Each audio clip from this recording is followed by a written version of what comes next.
हा जो धम्म आहे, ज्यांच्या अथक प्रयत्नानं या धम्माची सिद्धता झालेली आहे, म्हणजे हा जो धम्म निर्माण केला,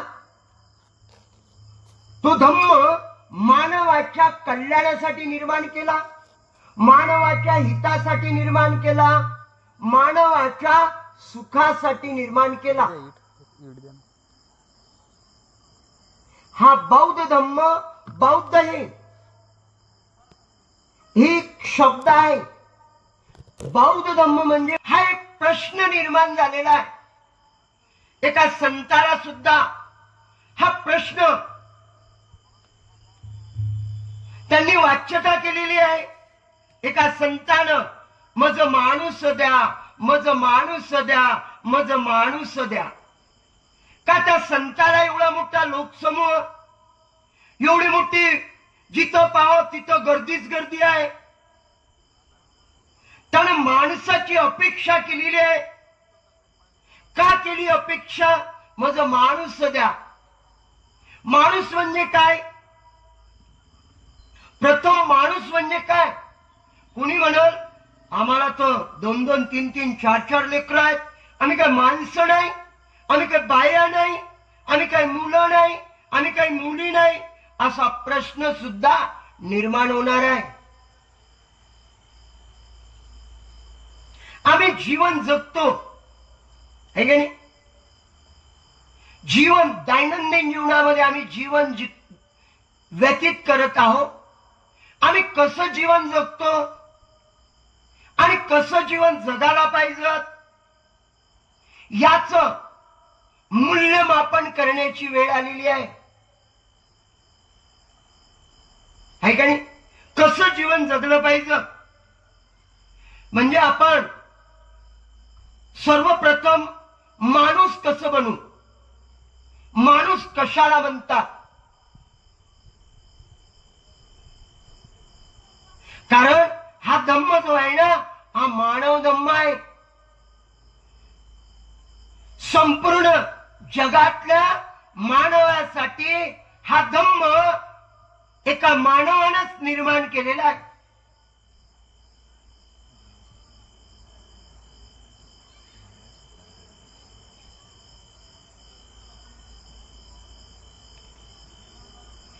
पहा, मानव धम्म आहे. सर्वात प्रथम हा माणूस कसं बनायचं, म्हणून बाबासाहेबांनी एका ठिकाणी म्हटलं माणूस बनणं कठीण आहे. बाबासाहेब स्वतः म्हणतात माणूस बनणं कठीण आहे, कठीण, आणि माणूस बनणं सोपंही तेवढंच आहे. सत्याचा आधार घेतला की माणूस हा माणूस बनतो. सत्याचे संस्कार टाकले आपल्या मुलाबाळावर, ते उद्याचे भावी पिढीचे एक माणसं बनतील, माणसं. आणि माणूस बनला की तो संपूर्ण दुःखातून मुक्त होतो. ज्यानं सत्याचा आधार घेतला तो माणूस बनतो. म्हणून त्या संतानं जातीवंत माणूस मागितला. जातीवंत कसा? ज्यांनी सत्याचा आधार घेतलेला. आता सत्य म्हणजे काय? सर्वात प्रथम सत्य कशाला म्हणतात? सत्याचा आधार घेतला की माणूस बनतो.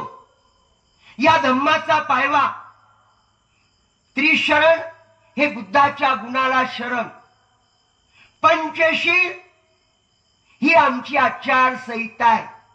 आम्ही वधून घेतलं की या क्षणापासून आम्ही पंचशिलेचं आचरण करणार, म्हणजे आम्ही सत्याचा आधार घेणार. त्या पंचशिलेमध्ये या संपूर्ण संसाराचं, संपूर्ण लोकसमूहाचं सत्य सामावलेलं आहे. काय सामावलेलं? पंचशिलामध्ये सत्य सामावलेलं आहे. सोपं आहे पंचशिला, आहे का कठीण काही? आम्ही रोज सकाळ संध्याकाळ म्हणतो. काही लोकांची वंदना सुद्धा पाठ असत. फक्त पाठ आहे बरं, आम्ही म्हणत आहोत सकाळ संध्याकाळ. बुद्धाचं दर्शन घेण्यासाठी आम्ही विहारात किंवा चैत्यासमोर किंवा बौद्धी वृक्षासमोर आम्ही नतमस्तक सुद्धा होतोच, मानेनं हात जोडून. पण बुद्धाचं दर्शन घेतो का नाही, ज्याचं त्यालाच माहित. फोनवर कोणीच बोलू नका, शब्दही बोलू नका, बोलूच नका, उचलू नका फोन.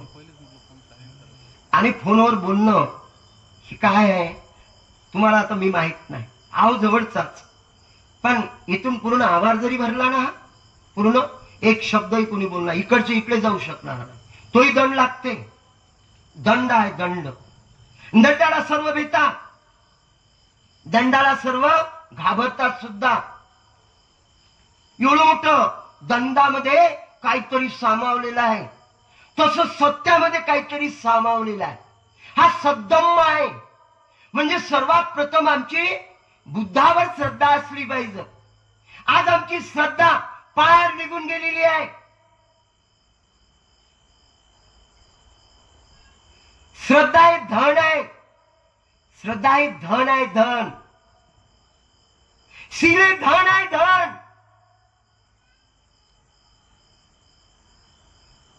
सर्वात मोठं मानवाचं धन जर असेल तर श्रद्धा आहे, श्रद्धा. दुसरं धन जर असेल तर शील आहे, शील. एवढं मोठं सत्य सामावलेलं आहे या श्रद्धेमध्ये. आता तुमच्यामध्ये काही श्रद्धा होती म्हणून तुम्ही इथं आलात. ज्यांच्यामध्ये श्रद्धाच नाही ते इथं येऊ शकत नाही. हे तेवढं सत्य आहे, सत्य. आणि या श्रद्धेमुळेच ज्ञान उत्पन्न होते, श्रद्धेमुळेच धन उत्पन्न होते, श्रद्धेमुळेच सर्व काही साध्य करता येते. आणि केवळ श्रद्धेमुळे बुद्धाने जे निर्माण केला धम्म, श्रद्धेमुळे निर्माण केला. त्यांची श्रद्धा होती एक ना एक दिवस मला मार्ग मिळेल. आणि तशीच बाबासाहेबांची सुद्धा या धम्मावर श्रद्धा होती. म्हणून हाच धम्म, संपूर्ण धम्माचा अभ्यास त्यांनी केला. बौद्ध धर्मच का स्वीकारला? बऱ्याच पंडितांनी, बऱ्याच पत्रकारांनी बाबासाहेबाला प्रश्न केला होता आणि बऱ्याच लोकसमूहांनी बाबासाहेबाला डिमांड केली होती. पण बाबासाहेबांनी सर्व धर्माचा अभ्यास करून सर्व धर्माला तिलांजली दिली आणि त्यांनी शुद्ध आणि पवित्र समतावादी, ज्या धम्मामध्ये समता आहे, स्वातंत्र्य आहे, तो धम्म त्यांनी स्वीकारला. या जगात कितीतरी धर्म होऊन गेलेले आहेत, धर्म आहेत. या जगामध्ये कितीतरी धर्म संस्थापक उत्पन्न झाले असतील, आपापला धर्म सिद्धांत त्यांनी मांडला असेल. पण बौद्ध धम्माच्या तोडीचा या विश्वातही एकही धम्म नाही. बुद्धाच्या तोडीचा धर्म संस्थापक एकही तोडीचा नाही, विश्वात नाही. पण एवढा मोठा महान मार्ग मिळाला बाबासाहेबांच्या अथक प्रयत्नानं. फक्त आम्ही त्या मार्गावर अशी उभी आहोत. बुजगावणं कसं असते शेतात, त्या बुजगावण्यासारखा समाज फक्त उभा झालेला आहे, उभा. त्या बुजगावण्याला जर जीव जर फुटला असता, त्या बुजगावण्याला जर जीव फुटला असता, हा देश यांच्या ताब्यात असता. या संविधानाचं रक्षण करण्याची कोणाला जरूरत पडली नसती. हे बुजगावणं, शेवटी बुजगावणं आतापर्यंत 68 वर्षापर्यंत सुद्धा बुजगावण्यासारखे जीवन जगत आहे. हे जर माणसं बनले असते तर आज हे कुठं असते माहित आहे का? दिल्ली यांच्या कब्जात असते. हा विश्व, हे देश यांच्या कब्जात असता. हे लाचार होऊन जीवन जगत आहेत, लाचार होऊन. आजही लाचार आहेत. कोणी कशाचं लाचार बनलं, कोणी कशाचं लाचार बनलं, आणि कोणी कशाचं लाचार बनलेलं आहे. स्वाभिमानानं कोणीच जगना.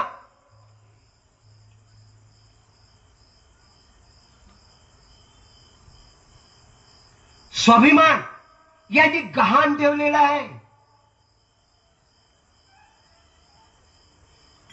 बाबासाहेब म्हणतात स्वाभिमानानं जगा, वाघासारखं जगा. काय म्हणतात? शेळीसारखं जगू नका, वाघासारखं जगा. आता वाघ कशाने म्हणतात? यायचे वाघ चालले खाणं आणि याच्यावर चालले यायचे वाघ. म्हणजे बाबासाहेबांच्या विचाराची खरी पायमल्ली जर केली असेल तर या समाजानं केली. समाजानं दुसरं कोणीही करू शकत नाही. जे आपलं हित आपलंच मन करते, आपलं वाईट सुद्धा आपलंच मन करते.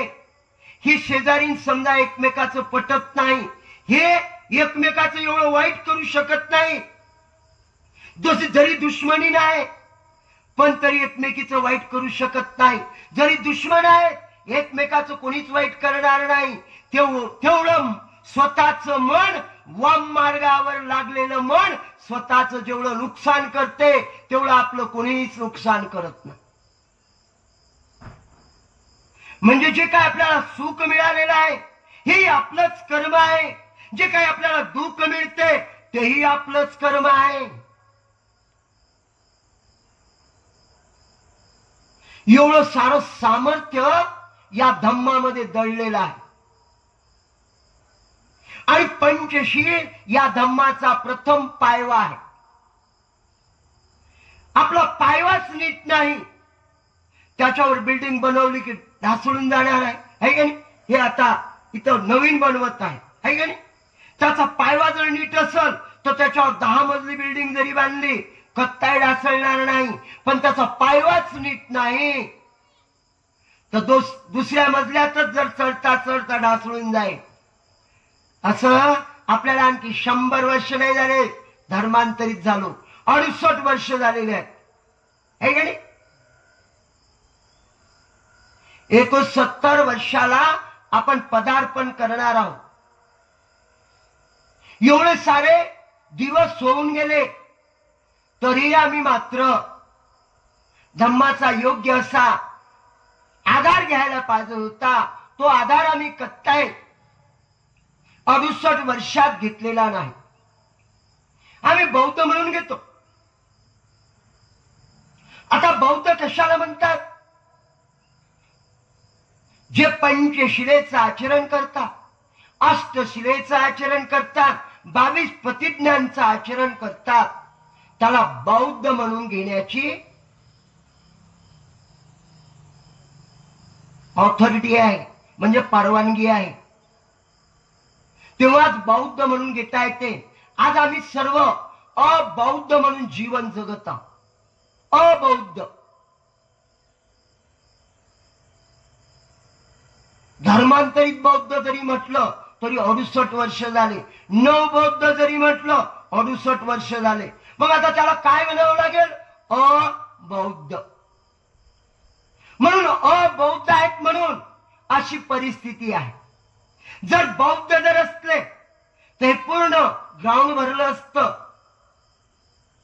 कारण धम्माप्रमाणे आचरण केलं असतं.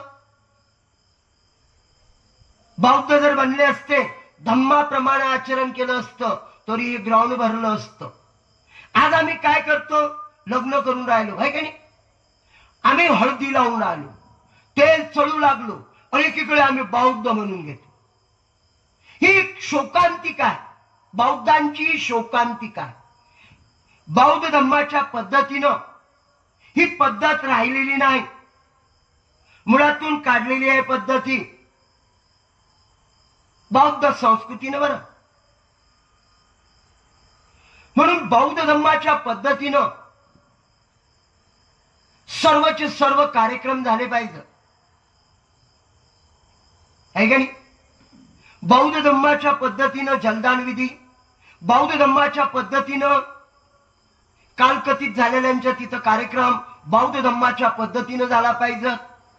जो साखरपुडा आहे तो सुद्धा बौद्ध धम्माच्या पद्धतीनं झाला पाहिजे.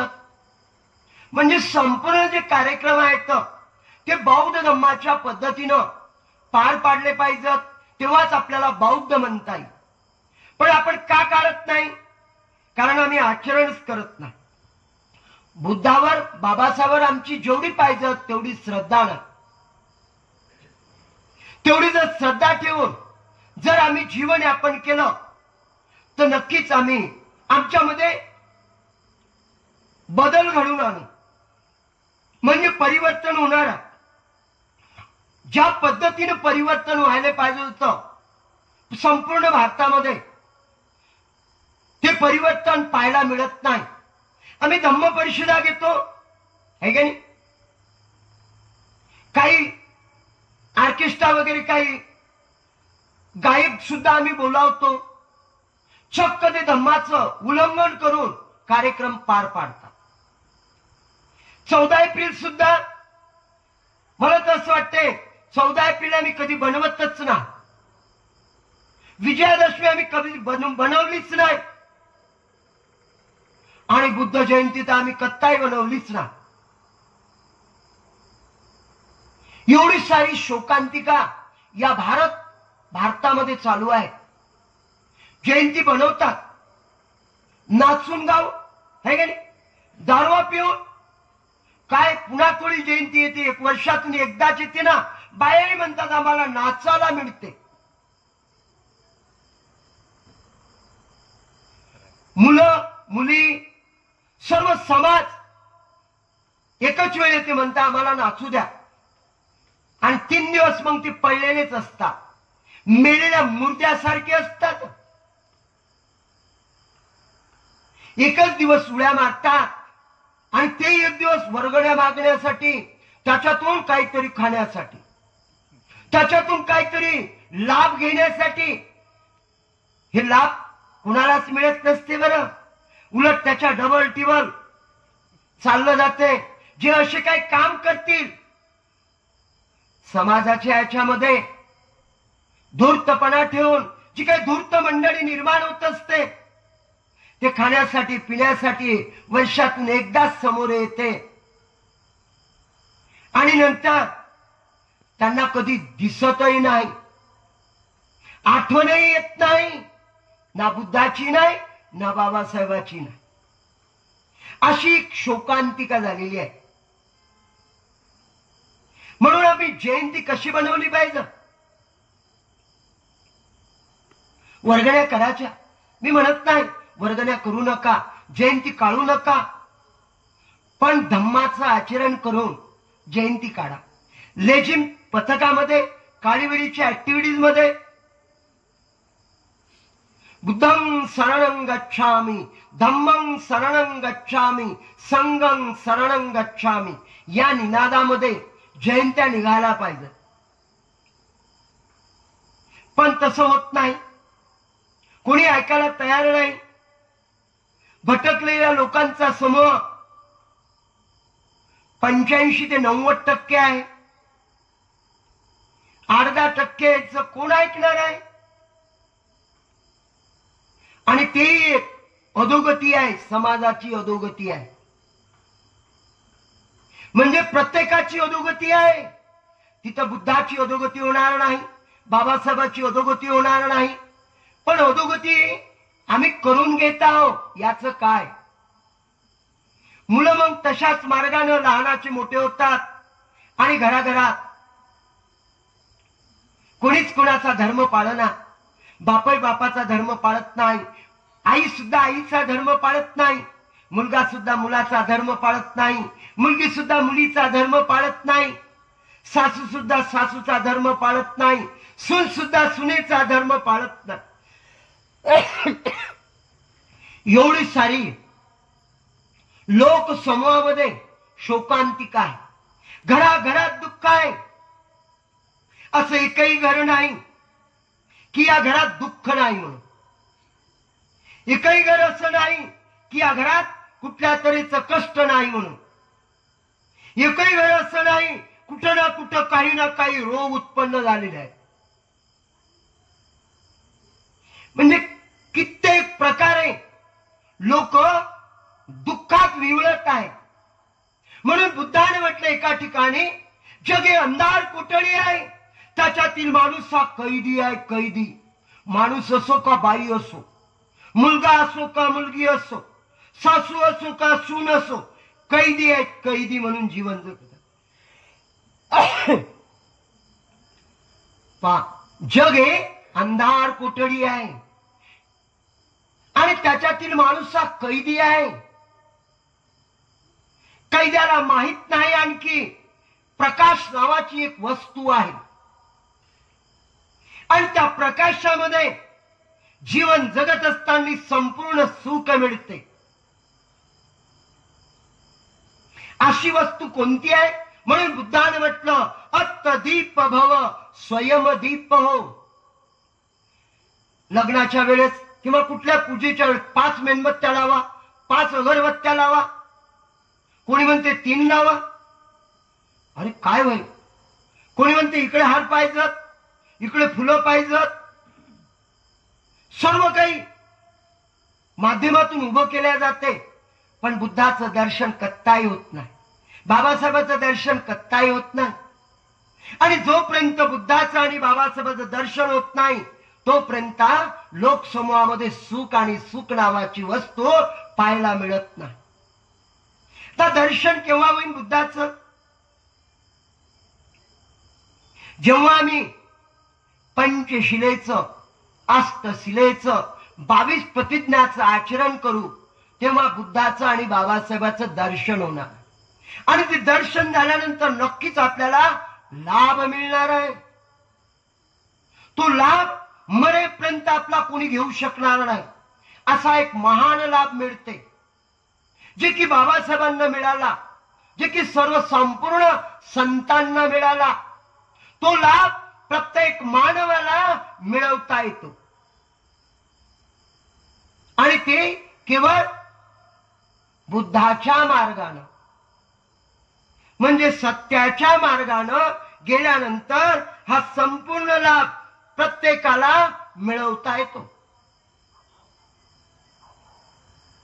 म्हणूनच बुद्धाने म्हटलं, माझा मार्ग हा दुःख मुक्तीचा मार्ग आहे आणि एक मार्ग दाता आहे. मोक्ष ज्याचं त्याला मिळवायचा आहे, हा मोक्षाचा मार्ग आहे, म्हणजे निर्वाणाचा मार्ग आहे. साधं सुख मिळणार आहे का नाही? बुद्धाच्या काळात उपासक लोकांना सोतापन्न, संकृतागामी, अनागामी एवढे अभिज्ञ बल, एवढं बल प्राप्त होत होते. पण आज साधं भिक्खूला सुद्धा हे मिळवता येईना. भिक्खूला सुद्धा मिळवता येईना. नाही नाही नाही, होतच ते तसं कधी. पहा, कुणालाच मिळवता येईना. का मिळवता येईना? कारण आम्ही वरवरच बोलणारे, वरवरचे कार्यक्रम करणारे, जीव ओतून कोणतंच काही करत नाही. काय साध्य होणार आहे मला? प्रत्येकानं जसं ठरवलं, प्रत्येकानं सर्व कार्यात आपला जीव जर ओतला, ते कार्य सिद्धीत जाते, ते कार्य पूर्णत्वात जाते. कत्ताय कशाची कमी पडत नाही. पण जीव कोण होतात? कुणाला जरूरत आहे? मिळत आहे ना फुकट फाकट बाबासाहेबांच्या पुण्याईनं. हे एकमेकाला भेटतात कुठेतरी, जय भीम जय भीम, कसं काय तुमचं ठीक आहे? मनात म्हणत असतो, बाबासाहेब फुकट फुकट भेटते म्हणूनच फक्त ठीक आहे. नाही तर कोणाला पत्ता नाही बायको काय करते, बायकोला माहित नाही नवरा काय करते, त्या पती पत्नीला माहित नाही पोरगो काय करते, पोरगी काय करते, कॉलेजला जाते का नाही का फोनवरच आहे. काय तर म्हणते ठीक आहे. सांगा यायचं काय ठीक आहे हो? ठीक जर असतं तर संपूर्ण समाज ठीक असता. काहीच ठीक नाही कोणाचं. म्हणून ठीक बनवा, प्रत्येकानं धैर्य निर्माण करा. म्हणून प्रत्येकानं प्रत्येकाच्या घरात धम्माची ज्योत पेटवा, प्रत्येकानं प्रत्येकाच्या हृदयात धम्माची ज्योत पेटवा, नाही तर काळ वेळ तुम्हाला माफ करणार नाही. कुठल्याच घरात कुठलं सुख मिळणार नाही. माझं ध्येय आहे, बुद्धाचं ध्येय होतं प्रत्येकाचं कल्याण झालं पाहिजे, प्रत्येकाला सुख मिळालं पाहिजे, हे बुद्धाचं ध्येय होतं. आणि त्याच धर्तीवर तुम्ही अन्याय अत्याचाराखाली भरडल्या गेले होते. बाबासाहेबांचं तेच ध्येय होतं, हा धम्म माझ्या या समाजाला तारू शकणार आहे, हा धम्म पूर्ण विश्वाला सुद्धा तारू शकणारा धम्म आहे. म्हणून तो धम्म बाबासाहेबांनी तुमच्या पदरात टाकला, तुम्हाला बुद्धाच्या ओटीत टाकलं. एवढं सारं सामर्थ्य बाबासाहेबांनी आपल्याला निर्माण करून दिलेलं आहे. हा धम्म देऊन एक अनंत उपकार केलेला आहे जन्मोजन्मीचे. आई वडील सुद्धा मुलांना फक्त जन्म देतात, फक्त जन्म देतात. जे काय असेल नसेल ते जेवढी व्यवस्था जी बाबासाहेबांनी केलेली आहे तेवढी व्यवस्था कुठलीच आई वडील आजही करू शकत नाहीत, उद्याही करू शकतील नाही. पण हा धम्म मात्र तुमचं कल्याण आणि कल्याण साधून देणारा धम्म आहे. दुःख मुक्तीचा मार्ग आहे. बुद्धानं म्हटलं माझा धम्म हा दुःख मुक्तीचा मार्ग आहे. म्हणून या दुःख मुक्तीच्या मार्गाचं प्रत्येकानं अनुकरण केलं पाहिजे. जर अनुकरण केलं नाही काय गती सांगता येत नाही. प्रत्येक मनुष्याला सुखाची नितांत गरज आहे. कुठलाही जीव असो तो.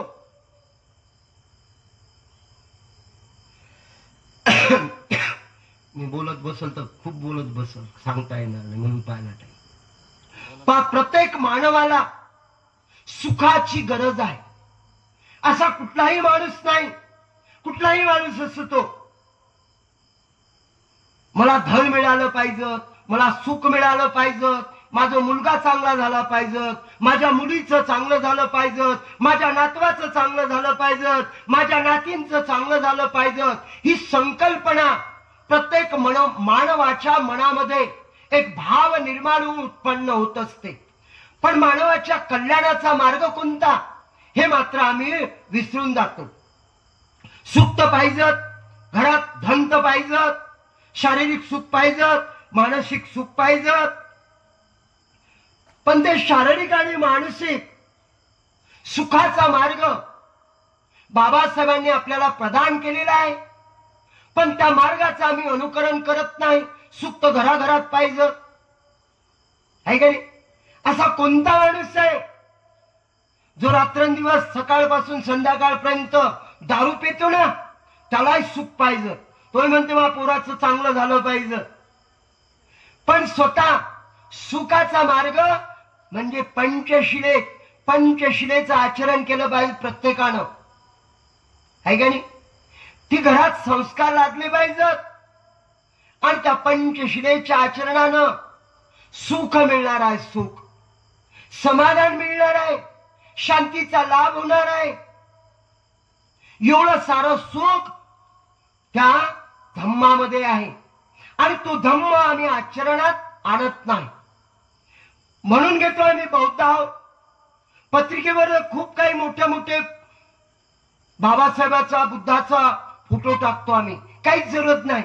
एकाचा हात टाकायचा, नाही तर चक्र टाकायचं, नाही तर तेही टाकायचं नाही. मंगल परिणय टाकला की हे कोणाचं लग्न होय हे माहित होते. त्याची सुद्धा आम्ही सातत्यानं विटंबना करत आहोत. या धम्माच्या विचाराची तर आम्ही पायमल्ली केलेलीच आहे. पण प्रत्यक्ष आम्ही बुद्धाच्या प्रतिमेची, बाबासाहेबांच्या प्रतिमेची सुद्धा अवहेलना करत आहोत. धम्माची आम्ही अवहेलना करत आहोत आणि त्यामुळे घराघरात दुःख आहे.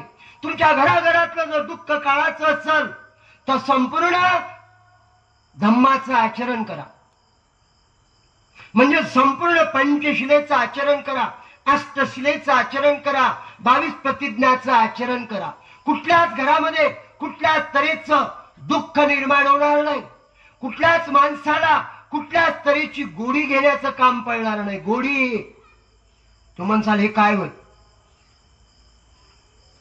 2 पायाचा 4 पायाचा असंख्य पायाचा बगर पायाचा पाणी तुम्हाला संपवणार नाही. विष सुद्धा तुमच्या अंगावर पडणार नाही. हवा सुद्धा तुम्हाला कलंकित करणार नाही. पाणी सुद्धा तुम्हाला कलंकित करणार नाही. एवढं सारं सामर्थ्य या धम्मामध्ये दडलेलं आहे. तुमच्या समोर मी आहे. सकाळीपर्यंत असंच बोलू शकतो, काहीच नाही, कुठलंच पायात काम नाही, एकही गोळी घेत नाही या वयात सुद्धा. काय होत असेल? त्रास तर होतच असेल. कारण तुम्ही दिवसभर जे काम करता ना, आम्ही 1 तासभर बोललो तेवढी एनर्जी लागते तुम्हाला. दिवसभर जेवढी एनर्जी लागते तेवढी आम्ही 1 तासात तेवढी एनर्जी लागते, असं शास्त्रज्ञाचं म्हणणं आहे. मी नाही म्हणत बरं. एवढी मोठी एनर्जी लागते. आणि लोकांना या धम्माच्या आचरणाचा कंटाळा आहे, कंटाळा. आणि त्यामुळे रडाची धाय मोकळून रडाची पाडी येत आहे घराघरावर. मग म्हणते असं कसं झालं, असं तर व्हायला नव्हतं पाहिजे. आता मी कोण्या देवाची पूजा करणार नाही. कोण म्हटलं होतं तुला? धम्माचं आचरण केलं नाही त्यामुळे आम्ही दुःखात आलो, त्यामुळे आम्ही संकटात आलो असं कोणीच म्हणत नाही. त्याच देवावर आता यायला असं वाटते बुद्ध काय देतील आम्हाला, बाबासाहेब काय देतील, ती प्रतिमा आहे. पण त्यांनी जो धम्म दिलेला आहे तो धम्माच्या रूपाने असते जिवंत आहे. बुद्ध सुद्धा धम्मरूपी, शास्त्रारूपी, गुरुरूपी आज त्यांचे सत्व या भूमंडळामध्ये स्थिर आहेत. पण आम्ही कल्पना करू शकत नाही. तुम्ही ध्यान म्हणून चिंतन करा, शिबिर करा आणि तुम्ही स्मृती करा. अशी बुद्धानुस्मृती करा, धम्मानुस्मृती करा, संघानुस्मृती करा. तुमच्या पुढे जर प्रगट नाही झाले तर मग काय म्हटलं. पण तिथपर्यंत आमची जाण्याची मानसिकता नाही का? तर आम्ही आचरण करत नाही. तुम्ही आचरण करून मनन चिंतन करा, ध्यान करा. दिवसभर नाही. बुद्धाने म्हटलं नाही की सर्वांना चिवरस घ्यावं लागतात म्हणून. उपासक राहून सुद्धा पंचशिलेचं आचरण करून, अष्टशिलेचं आचरण करून, 22 प्रतिज्ञाचं आचरण करून एवढं सुख तुम्हाला मिळवता येते. भिक्खूच्या एवढं सुख तुम्हाला सुद्धा संसारामध्ये मिळवता येते. तसं अनाथ पिंडिकानं मिळवलं, विशाखानं मिळवलं. असे कितीतरी स्त्रिया होऊन गेलेल्या आहेत, कितीतरी पुरुष होऊन गेलेले आहेत. आज भिक्खूच्या गाथा एवढ्या पाठ नाहीत तेवढ्या अनाथ पिंडिकाच्या गाथा 500 गाथा पाठ होत्या. म्हणजे अभिज्ञा बल त्यांच्याकडे आलं होतं. म्हणून जो नितिनियमाच्या साच्यात अवखळलेले जीवन जगते त्याला हे संपूर्ण सुख साध्य करता येते. वाचा सिद्धी होती, वाचा सिद्धी, मन सिद्धी, या सर्व विद्या तुम्हाला प्राप्त करता येतात. आणि ते केवळ धम्माचं आचरण करू. पण धम्माची गोडी लागल आम्हाला, धम्माची गोडी लागल. सकाळ संध्याकाळ धम्माचं आचरण, रात्रंदिवस 24 तास. बाकीच्या दिवशी पंचशील, जेव्हा पौर्णिमा, अमावस्या, अष्टमे येतात तेव्हा अष्टशिलेचं पालन करावं लागल. एवढं सारं पंचशील आणि अष्टशिलेचं जर पालन केलं, या विश्वातलं एकही दुःख स्पर्श करत नाही, एकही रोगाची गोळी घ्यायचं काम पडत नाही, कुठलाच प्राणी तुमच्यावर अटॅक सुद्धा करत नाही. एवढं सारं सामर्थ्य याच्यामध्ये दडलेलं आहे. बुद्धाच्या काळात बुद्ध हयात असताना राजा आणि राणी बुद्धाच्या दर्शनाला आले. बुद्धाच्या दर्शनाला आले असताना सर्व भिक्खूंचं त्यांनी दर्शन घेतलं आणि बुद्धाच्या दर्शनाला आले. बुद्धाचं दर्शन घेतलं. पती पत्नी आणि 7 वर्षाचं बालक होतं. त्यांनी तिघांनी दर्शन घेतलं, पण त्या दोघांनाच आशीर्वाद दिला. सर्व भिक्खूंनी आणि बुद्धांनी सुद्धा तेवढंच केलं. का? प्रश्न विचारला राजानं आणि राणीनं. तिथं गेलो, त्यांनी सुद्धा आम्हाला आशीर्वाद दिला, मुलाला आशीर्वाद दिला नाही. तुम्ही सुद्धा आम्हालाच आशीर्वाद दिला, मुलाला आशीर्वाद दिला नाही. भगवंत म्हणतात, राजा राणी तुम्ही भेसाल म्हणून त्या भिक्खूंनी सांगितलं नाही. ते सुद्धा अरहंत होते आणि बुद्ध तो अरहंत सम्यक संबुद्ध होते. तर या तू राजा भेसील म्हणून सांगितलं नाही. राजा म्हणाला, राणीवाले सांगा ना भगवान, तुमचा मार्ग तर दुःखमुक्तीचा मार्ग आहे. प्रत्येक प्राण्याला तुम्ही दुःखातून मुक्त करता. राजा हे बालक आहे ना, हे 7 दिवसात वारणार आहे. याला 7च दिवस आयुष्य आहे. राजा आणि राणी म्हणतो, भगवान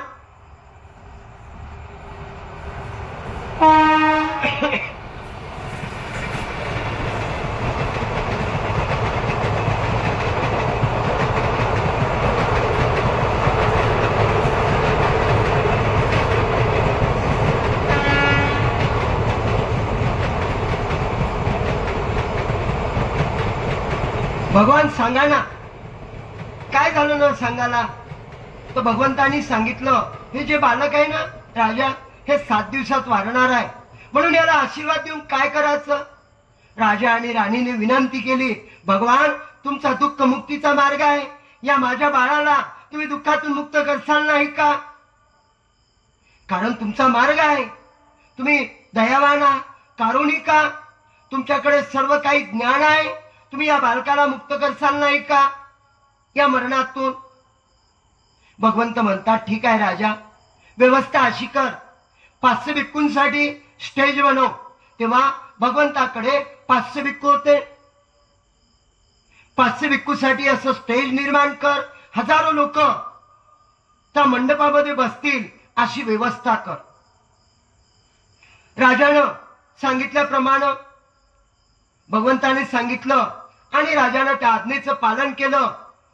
500 भिक्खू बसतील असा स्टेज बनवला.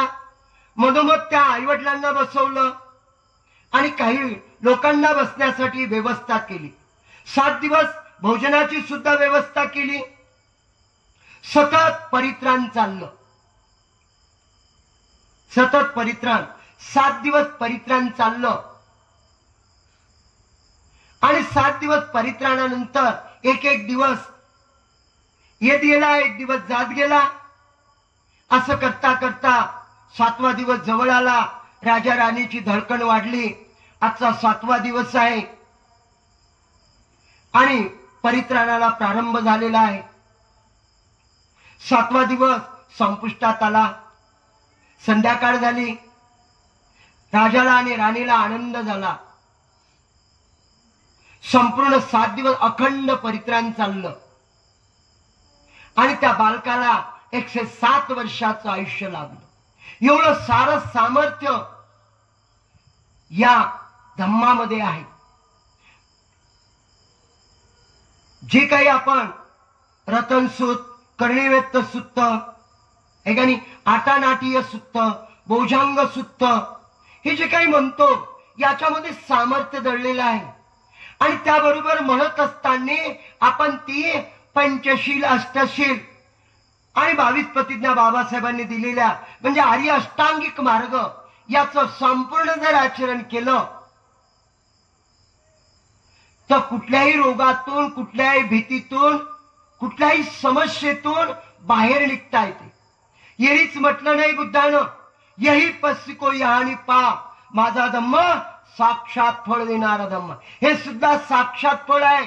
इथं हे वातावरण निर्माण झालं, हे सुद्धा साक्षात फळ आहे. तुम्ही बसलेला हे सुद्धा साक्षात फळ आहे. ही बोलण्याची परवानगी नव्हती, ऐकण्याची परवानगी नव्हती, हे सुद्धा साक्षात फळ आहे. पण जर आचरण जर केलं असतं ते या देशाचे एकमेव नागरिक म्हणून घोषित झाले असते. बौद्ध लोक किती श्रेष्ठ लोक आहेत, कारण धम्म सर्वात श्रेष्ठ धम्म आहे, जगात असा धम्म ना. मग त्या धम्माची पाईक कशी असायला पाहिजे? सर्वात श्रेष्ठ का नाही? पण का श्रेष्ठ नाही? की आम्ही आचरण करणं शिकलो नाही. आमच्या मुलाबाळावर योग्य संस्कार देत नाही, योग्य संस्कार लावून घेत नाही. म्हणून आपल्या अंगीचे जेवढे काही दुर्गुण असतील तेवढे काढून टाका, सद्गुण धारण करा.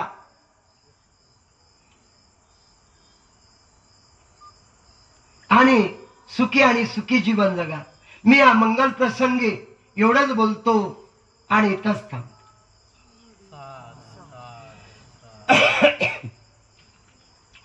इचितं पतितं दुःखिपमेवं समिजन्तु सबे पुरेन्तु चिन्त संकल्पा छन्दो पणोरस्वयथा आयु आरोग्य संपत्ति सग संपत्तिमेव च ततो निब्बाण संपत्ति मिनाते समिजन्तु भवन्तु सब मंगलं रक्षन्तु सब देवता सब बुद्धानु धम्मानु संगानुभावेन विनाशमिन् नखते कबुतान पापग्न निवारणा परितसानुभावेन होन्तु सबे उपदं सभेतिव विवज्जन्तु सब रोग विनशतु माते भवतन्तरायो सुखे दीर्घायुको भवं अभिवादनशील चं निचं वड्डापच्छायनो चत्तारो धम्मा वर्धन्ति आयुवन्नो सुखं बल.